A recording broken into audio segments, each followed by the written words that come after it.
So, House of the Dragon is a good show. I'd even go so far as to say it is a great show. Not as good as the early season of Game of Thrones, but much better than the later ones. Overall, I have a lot of thoughts and feelings about the show itself, but on this video, I want to focus on what has been bothering me since the first season of the show ended.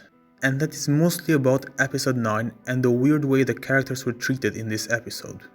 In this video, I will mostly be talking about Alicent Hightower, but I will talk about the other characters of Team Green as well. This is not a bad episode, but it confused and annoyed me in some ways. First, I want to talk about the character of Alicent Hightower.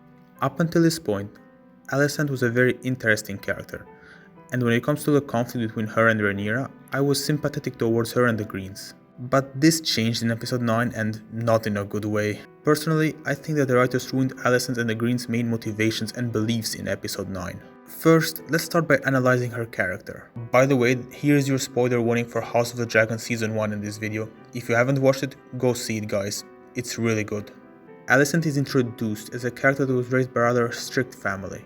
She must obey her father, the faith, and must not challenge the social norms and rules of Westerosi society. Basically, the opposite of Rhaenyra, who is a rebellious girl and was raised with more freedom than she was. She and Rhaenyra are complete opposites, and this is why they make good friends and have good chemistry with one another. In the first episodes, her life is based solely around her father Otto Hightower and her best friend, if only friend, Rhaenyra Targaryen. Both characters that will eventually come to conflict with one another because of the complex political situation they are in. Alicent ends up being used as a political pawn for her father's ambitions, but she also ends up being manipulated by Rhaenyra as well. This situation leads to Otto spying on Rhaenyra, Rhaenyra lying to Alicent to protect herself, and Otto getting fired from his position as Hand of the King. Once Alicent discovers Rhaenyra's lie, she decides to go against her best friend and do her best to try and change the succession, so that her son Aegon will become the future king of Westeros. She does this not only out of resentment or hatred, but also because she believes that an irresponsible and immature person like Rhaenyra does not deserve to become queen and rule. Granted, her son Aegon is much worse, but we'll get to that later. Anyway, for the following 10 years, Alicent opposes Rhaenyra at court, and it seems that her beliefs about Rhaenyra being irresponsible have been reinforced due to the fact that Rhaenyra has given birth to 3 bastards. It also seems that in these years, she has also been consumed by paranoia.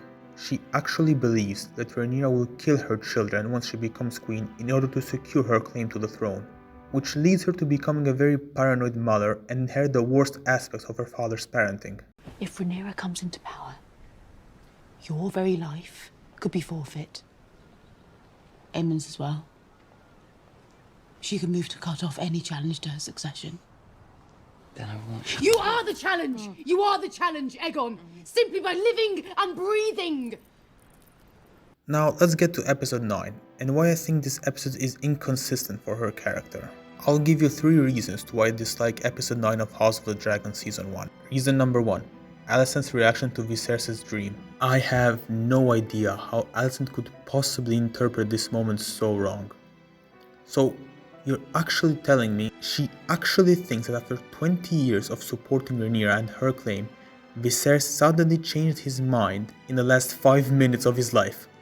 Like, what the fuck? I know that Alicent had a conversation with Viserys in episode 3, where he says he had a vision in the fire about his son wearing the Conqueror's crown, but in the show that was like 15 years ago. Some people believe that Alicent was faking her tears in this scene, and that she just wanted an excuse to make her son king. But I think the writers just wanted to write a scenario where she is given an excuse to act the way she does. Still though, this moment is so silly, it just doesn't make any sense to me. Reason number 2. The unnecessary vilification of Otto Hightower. You plan to kill them, and all here accede to this. Your father is correct, Your Grace. A living challenger invites battle and bloodshed. It is unsavory, yes. But a sacrifice we must make to secure Aegon's succession, and then there is Daemon to consider. The king wouldn't wish for any But the king did not wish for the murder of his daughter. He loved her. I will not have you deny this. And yet... One more word, and I will have you removed from this chamber and sent to the wall. This scene does not make much sense for someone like Otto. This is not something a character like him would say or should say. Like, Otto should know that kinslaying is something that Westerosi society takes very seriously, and whether you are a king or not, the people would still hate you for being a kinslayer. You know, like Maegor the Cruel. You know, the guy Otto talks about in the very first episode, when he makes a comparison between him and Daemon. He should know that even if you have dragons and have been blessed by the Seven, becoming a Kinslayer is something that no king should ever do. Maegor himself swooped down from the clouds. For the first time since the doom of Valyria, dragon fought dragon in the sky. But Aegon's dragon was no match for Balerion the Dread, who was 4 times its size. When Aegon fell to his death, his army broke and fled. For slaying his own nephew, Maegor forever after became known as the Cruel. Though of course, not to his face. We will probably see some of this in Season 2, when we see the way people will react to Aemon when he returns to King's Landing as a Kinslayer. You know, now that he killed Luke. In the book, however, Otto himself is angry at Aemon for what he did, by saying, and I quote, "You only lost one eye. How could you be so blind?" That is because Otto may be a cold person, but he's not stupid. He knows how much of a problem kinslaying is, for even a member of the royal family cannot commit it. But the writers kinda forgot about this, because they wanted to write a scenario where Alicent can be shown as the morally superior one. This way she becomes more likable. And of course, it is easy to vilify a cold and calculated man like Otto, but this is a cheap writing trick. And the part where Alicent blames her father for her life choices is also really dumb. Alicent, you're like in your late 30s now or something. You really think now is the time to blame your father for your life choices? Alicent blaming her father for her life choices in episode 9 was the worst moment in the show. For me at least. It just dumps down her character and takes responsibility away from her actions. Like, you know, cooperating with Larry Strong, defending Sir Criston after he killed Joffrey, you know, off screen, but come on, you know it happened. Opposing Rhaenyra in court for 10 years, in which her father wasn't present, and so all the decisions and all the actions she took during this period are hers and hers alone. They weren't influenced by her father because he wasn't there. Now look, I'm not saying Otto is not to blame here. He did manipulate his daughter and use her as a political tool in many ways. I will 100% admit that. However, this was mostly relevant when Alicent was young. Once she grew up and became more independent, as well as Queen Consort of Westeros, she was responsible for her own actions. Her saying, I wanted whatever you impressed upon me to want. is bullshit. Fucking bullshit. I think that what the writers were trying to do is make us sympathize with Alicent by making Otto more evil than he actually was in the book, thus making Alicent morally superior to him and more likable. But as I said, this is a cheap writing trick, and it does not make much sense for Otto as a character. Granted, the writers of the show have taken a similar approach to other characters like Rhaenyra, who is a lot more vicious and a lot more cruel in the book. Both Rhaenyra and Alicent, the arguable protagonists of the story, since we see things mostly through their perspectives, have been pacified in the series. Aemon and Daemon, 2 fan-favorite characters, also received a somewhat similar treatment. It is a shame characters like Otto or Aegon were not treated the same way. In fact, I would even say they are much worse than in the book, and I believe that the writers did this because they wanted to push a certain narrative. With Rhaenyra being the main protagonist, it is clear the show is aiming to make her look more favorable and sympathetic than the Greens, even though in the book, both sides are represented as equally grey. House of the Dragon is supposed to be a story about morally grey characters, and yet I think some of them are just straight out vilified for the sake of favoring others and making them look better. More on this later though. For now, let's focus on reason number 3 why I dislike this episode. Reason number 3. Alicent's stupid conversation with Rhaenys. Gods, where do I even begin with this one? First of all, why did Rhaenys stay behind King's Landing when no one else did? Was it for Vaemon's body? She could have just left the transportation of the fucking corpse to her servants or something. Like, what was she gonna do? Take his body on dragonback? Oh, right. It's because we need to have a conversation with Alicent that goes nowhere really and does not make much sense either. Like, I don't understand why Alicent tries to convince Rhaenys to switch sides when she knows that her granddaughters are set to marry Jace and Luke. This just doesn't make any sense. She does rightfully point out that Rhaenyra's side has dragged her family to ruin though, so I'll give her that. And the way Rhaenys' character is treated here also doesn't make much sense. Like, in episode 2, she tells Rhaenyra that she doesn't understand the order of things, that men would rather burn the ram than watch a woman sit the Iron Throne, that they want a king, not a queen. I know this scene was a long time ago because of the show's timeline, but nothing happened to indicate a change in Rhaenys' character or in her beliefs. So why is she telling Alicent this stuff? And yet you toil still in service to men. Your father, your husband, your son. You desire not to be free, but to make a window in the wall of your prison. Have you never imagined yourself on the Iron Throne.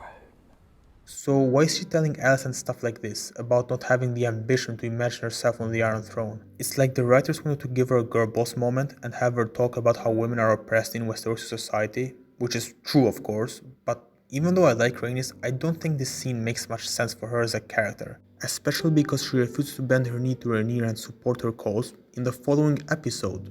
So, what the hell? Okay, so let's wrap this up. Here are my main problems with Alicent as a character and the show in general. Alicent chooses off-screen to protect Larys after he kills his family, just like she chooses off-screen to protect Sir Criston Cole after he brutally killed Joffrey. She chooses these two characters as her allies, and by doing so, she empowers violent, dangerous men. She herself may not be an evil person, but she empowers evil people like Larys for her own political benefits, and these actions are evil. She will have to face the consequences of her actions and choices sooner or later in the future seasons of the show. And she better not blame her father for it. We make our choices, and our choices make us. And this is something that the characters of every story will have to deal with. But these accidents, like Alicent misinterpreting Viserys' dying words after he was drugged by the way, take away agency from the characters. Their choices are not really theirs. They are accidents that are supposed to make the characters look more innocent and sympathetic and more tragic. Oh see, it's not their fault. Not really anyway, because they misinterpreted the situation. It's all a misunderstanding. Personally, however, I don't like this writing method. I think it's a cheap trick to take away responsibility from the characters. Now, some people say that her character would be too similar to that of Cersei Lannister if the writers hadn't made her more sympathetic. But I disagree. Alicent actually believes in duty and religion and social order. Cersei doesn't care about any of that.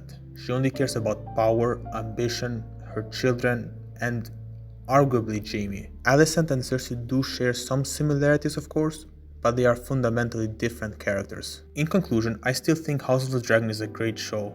The characters, the actors, the production, costume and dragon design, and the writing is great, but I can't help but dislike the way writers seem to favor certain characters over others. Like, if you are willing to pacify Rhaenyra and Alicent and take away their most vicious aspects from the book, why not do the same with Aegon or Otto? Like, cut the whole thing about Aegon enjoying watching children kill each other in the fucking fighting pits. Try to make him a little more decent, someone that might make a decent ruler one day. I'm saying this because the tragedy of Viserys Targaryen shows that a good man does not always make a good king, but bad men always make bad ones. Because one of the main themes in George R.R. Martin's stories is that power corrupts people, even drives them mad, and for an already unstable person like Aegon, that's not good. This just makes the moral viewpoint of the audience a lot more favorable towards Rhaenyra and her side, thus taking away the grey morality of the story that is actually very well written in the book.